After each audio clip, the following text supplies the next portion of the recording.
now's a good time then to just talk about radicalization, and not when you went from being a liberal to suddenly like now you're a leftist because you realize that, oh, wait a minute, engaging in apologia for capitalist big tech establishments may not necessarily be the best thing in the world. Like not like that. I'm talking about radicalization as it pertains to indoctrination or falling into cult-like mentality. This is when not your political beliefs shifted. This is when you stopped examining evidence and started just drinking the Kool-Aid, as it were.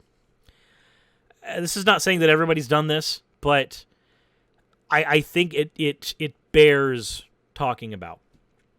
So, with what happened at the Capitol, and here, I'm going to... Now that I know that this is not what happened, this is not one of the deaths, I am more comfortable playing this. But, content warning, this is very violent. But I want you to think of the mentality that leads you this way. So, they are trying to break into a Capitol building, and then eventually, instead of trying to just break into the Capitol building, they then will grab one of the officers and drag him out. And it has to be said, this is not a thing they're doing in self-defense. This is not a thing they're doing because they have to. This is a thing they are doing because they were incited to. Now, why does that matter? There's a difference between violence breaking out at a protest because the police came in, or violence breaking out at a protest because you are protesting violence being done to you, or doing the violence to yourself, such as the case in things like self-immolation. There's a difference between that and trying to break into a federal building and rip out police officers and beat them. And we already know there's been one death, a second death that is not linked to that, and then there's been deaths of rioters. What are they actually protesting here? It is said multiple times that a riot is the language of the unheard. So what is not being heard here? Their cult of personality. The person at the head of their cult of personality did not stay in power. He did not stay in power. Now,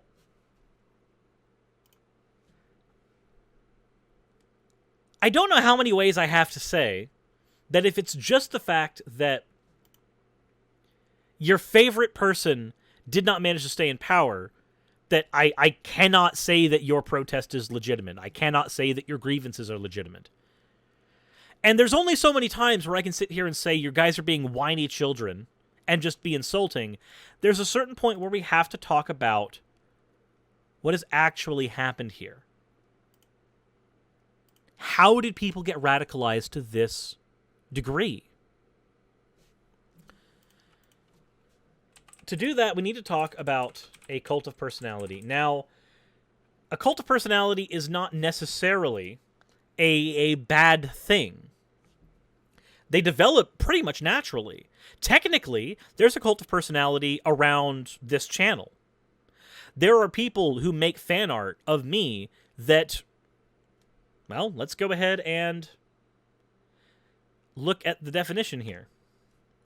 Now, a cult of personality, or a cult of the leader, arises when a country's regime, or more rarely an individual, uses techniques such as mass media, propaganda, the big lie, spectacle, arts, patriotism, and government-organized demonstrations and rallies to create an idealized, heroic, and worshipped image of a leader. Now, actually, then I am wrong. I have been proven wrong on stream.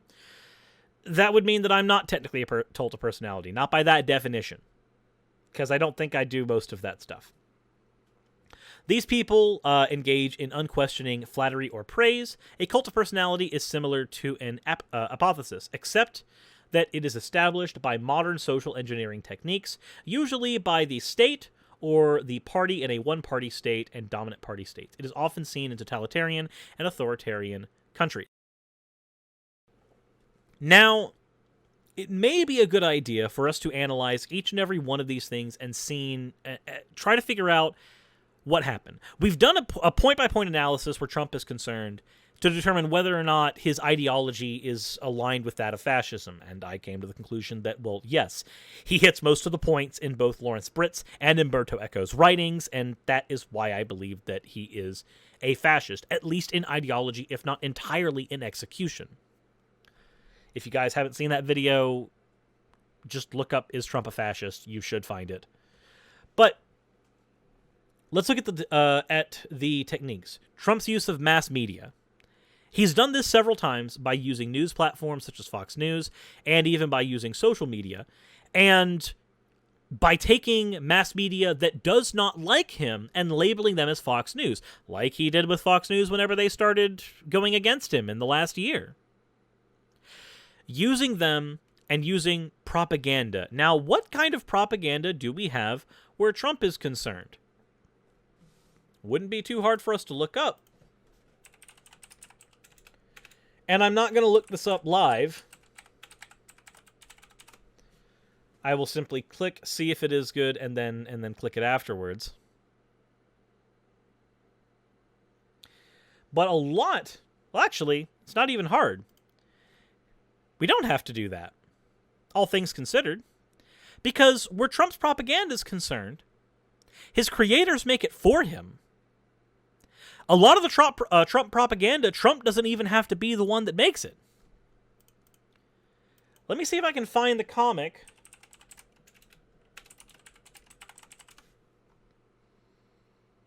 If I can find it, and if it is... let's see here. I wish I was like Don comic. Can I find it?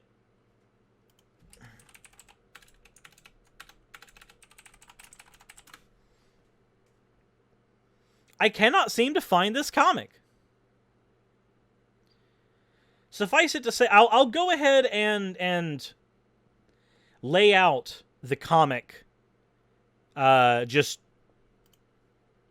here. Unless I can find it here. No, okay. So I'm just going to have to explain the comic then.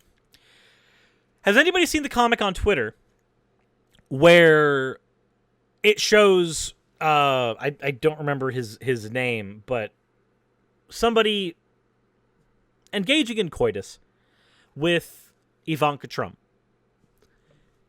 And he's hearing Trump do the same in the other room with Melania. And he just goes full impotent and goes, I wish I had the stamina and rigor of Donald Trump. I wish I had his power.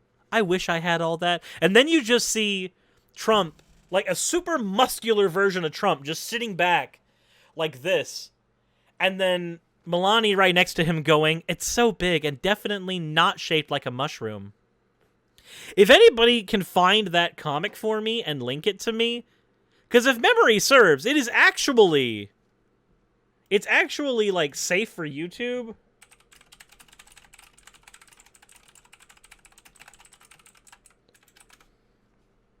It is one of the worst comics ever, yes.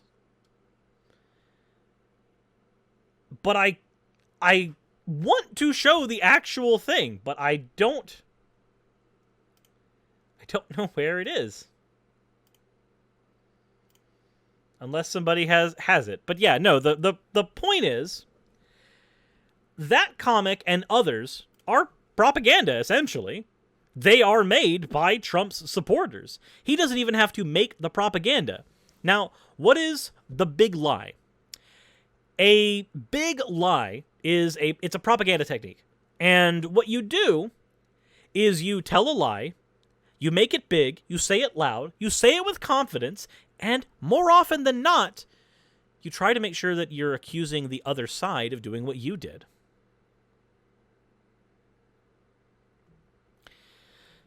It's a thing that Adolf Hitler did a lot. And I'm not just trying to compare Trump to Hitler, but it is like he's the guy who coined the expression in 1925.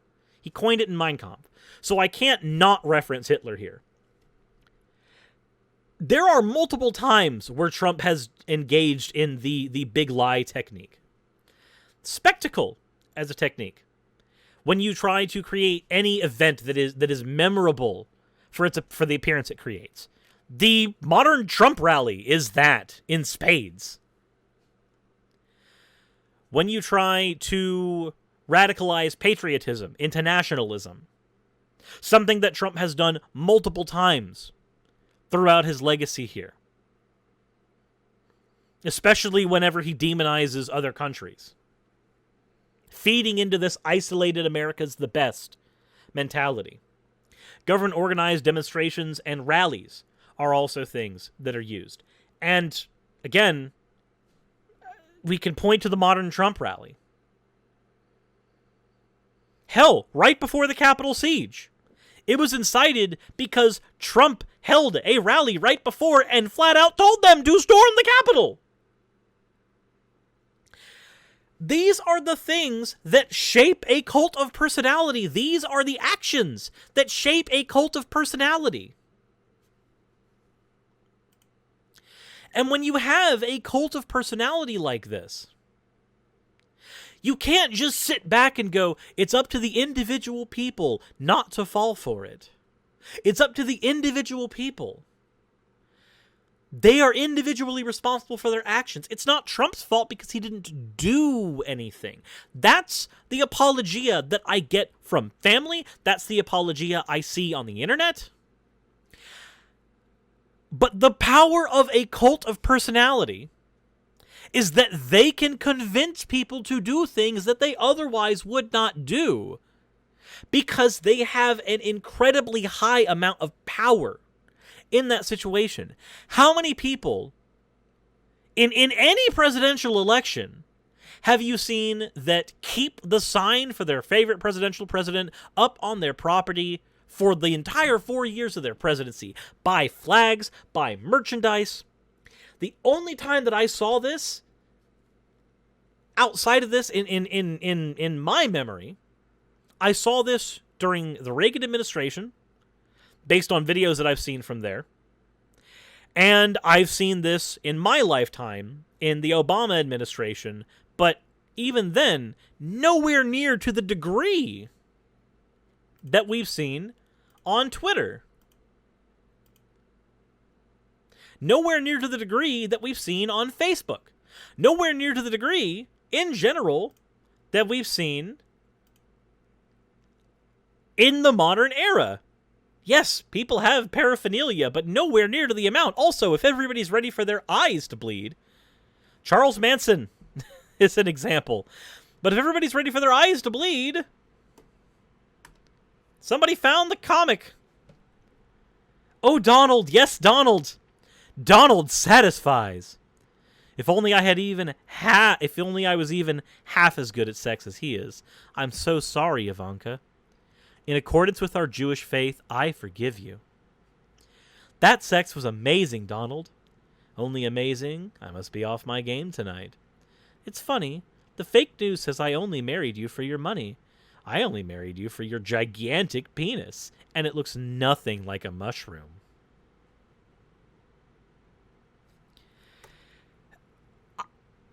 With stuff like this, I'd like to play Poe or not Poe. But the point here is not to just make fun of this. Because we can easily make fun of this, because it's obviously stupid. It's deranged. It's really, really cringy. It's not hard to do that.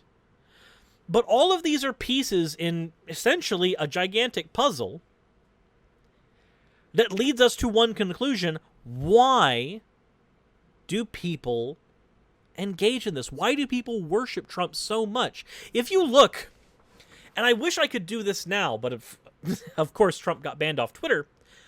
If you want to see an example of this, what you used to be able to do is anytime Trump would make a tweet of any kind, Twitter's algorithms generally put in people that you like, people that you engage with, and have them at the top of the list when you are looking at the people who are engaging with Trump's tweet. Now, I have a lot of friends who are in the political sphere, so I would see them But more often than not, they would be completely drowned out by Trump supporters worshiping every single thing that he did.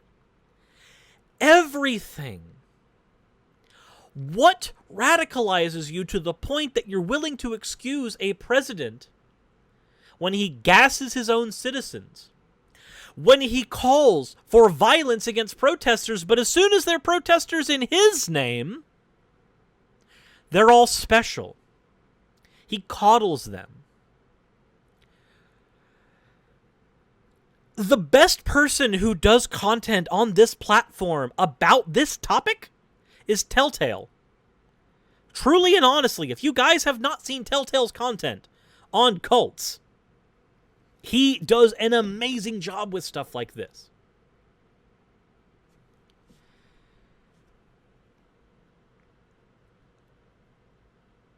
But why do people get radicalized to this degree? How do they fall to this degree? Well, Stephen Hassan has a little bit of information on this. We're going to go through the bite model just a little bit. We're not going to spend a shit ton of time on it, but we are going to go over this to see how Trump's cult of personality reflects with the bite model. The BITE model is an acronym standing for Behavior Control, Information Control, Thought Control, and Emotional Control. Let's see if we can't identify any of these factors being used in Trump's cult of personality.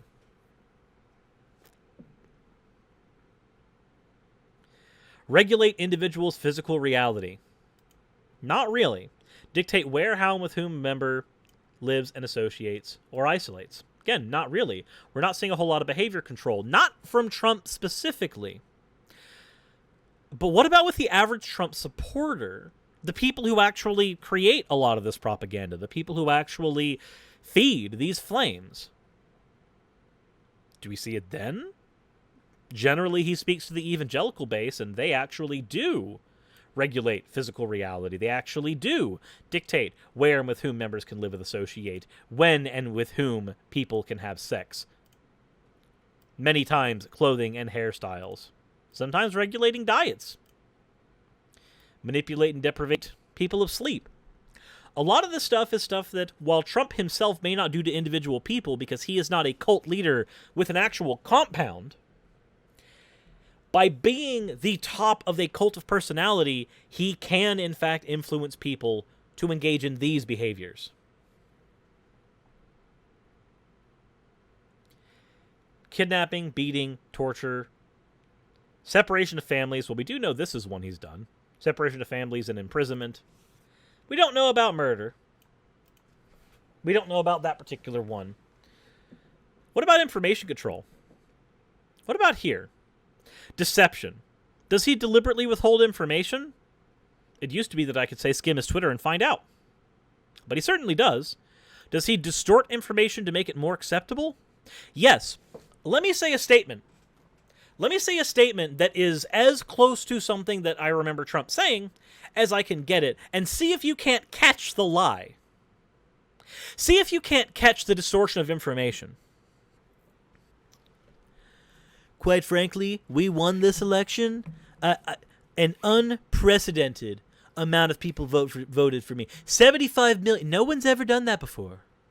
75 million. It's just like last election. No one had ever done it before. No one. And for that reason alone, we won this election. We won. Now, has anybody here caught the lie? Has anybody here caught the distortion of information? It's ignoring the other side of that conversation where Biden got more than Trump. Yes, Trump got an unprecedented amount of votes, but so did his opponent. There's the distortion of information. Do they systemically lie to the cult members? We just had an example of this. Do they minimize or discourage access to non-cult sources of information? I'm going to say another statement that Trump has been famous for, and see if you can identify if this in fact happens. Fake news. The entire idea of calling multiple things fake news is minimizing and discouraging access to non-cult sources of information. This is why he constantly retweeted places like One American News Network.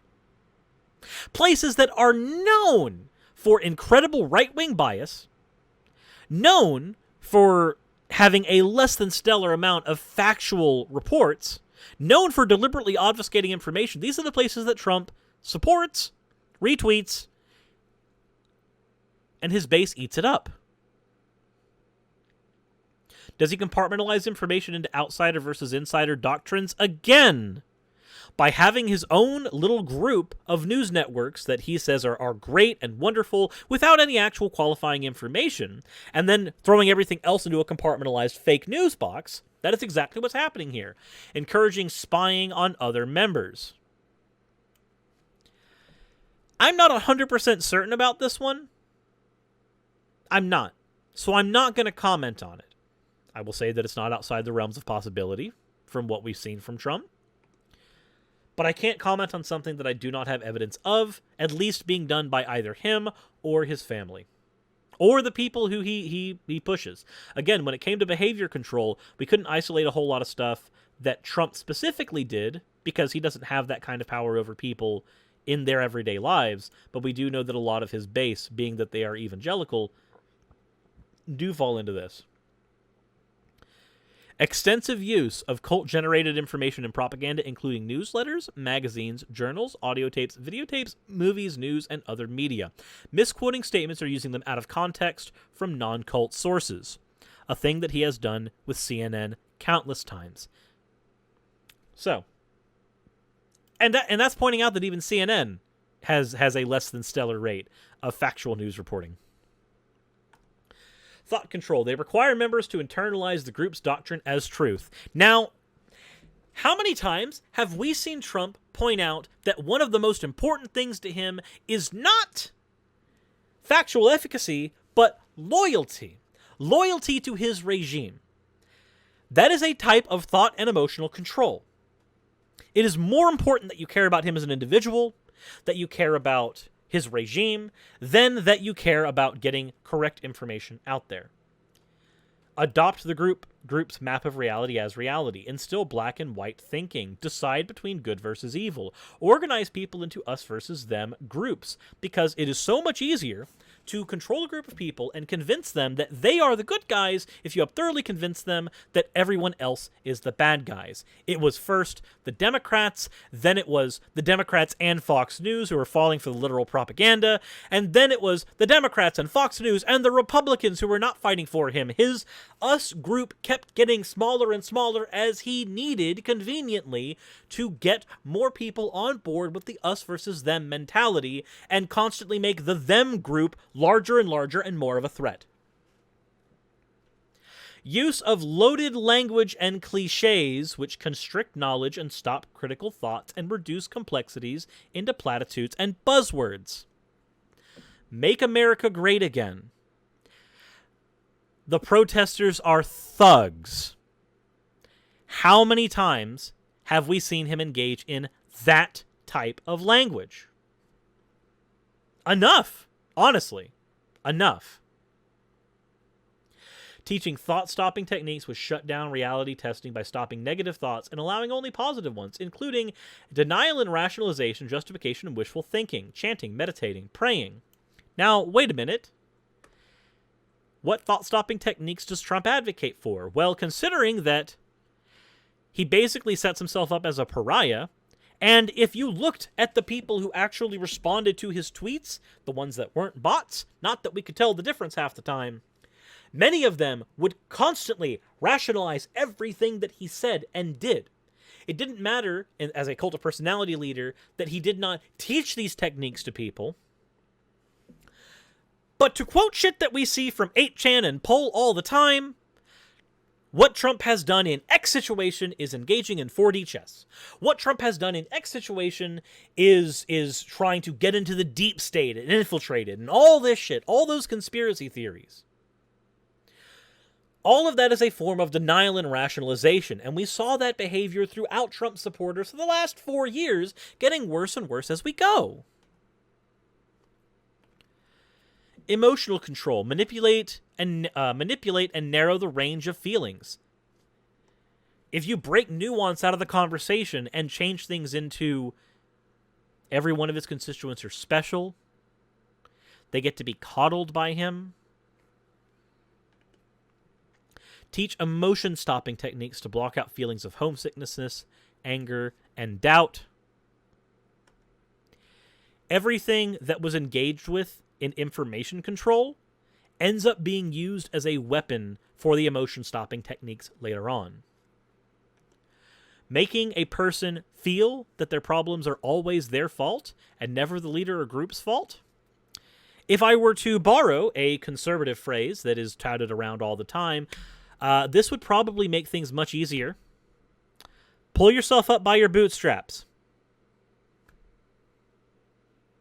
That phrase alone is already kind of a harmful one, but within the context of what goes on in Trump's cult of personality, this makes any problem that someone suffers, it's their fault. It's never the leader or group's fault. If you have a friend or a family member who fell so far down the Trump train that they started isolating themselves from their family and they started getting more angry and bitter as their family distanced themselves from them as they got further radicalized, make them feel like that's their fault as an individual, not because of the teachings and the words and the rhetoric being used by Trump himself.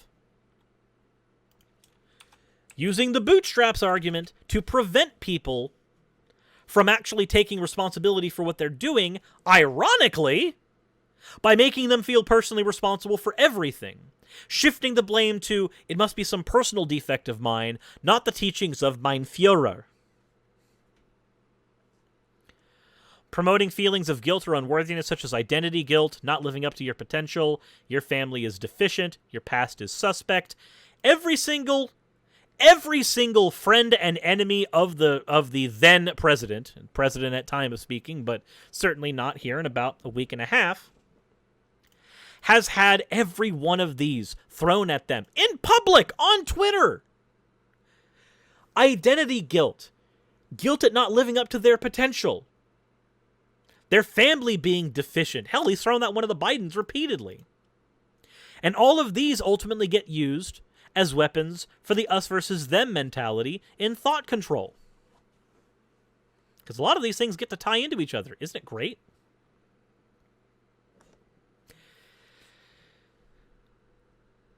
Unfortunately, at the end of the day, cult of personalities are incredibly dangerous. They create effective stands who will do anything so long as their leader says to do so, such as storm a Capitol building.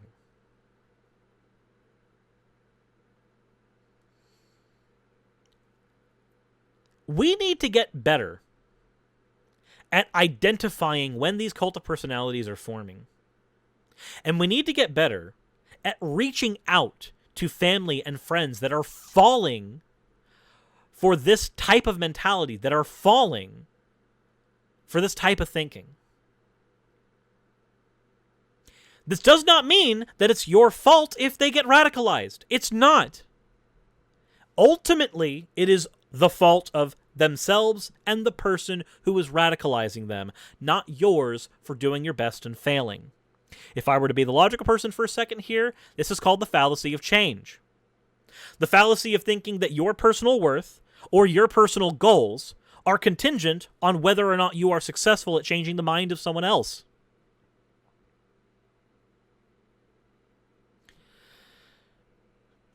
While we need to get better at making sure that friends and family don't fall down this rabbit hole, we also need to get better at things like self-care, where we don't hold the personal responsibility on ourselves so hard for failing to stop them. Take care of yourself and take care of your loved ones. We saw what happens when we don't. Let's not let it happen again.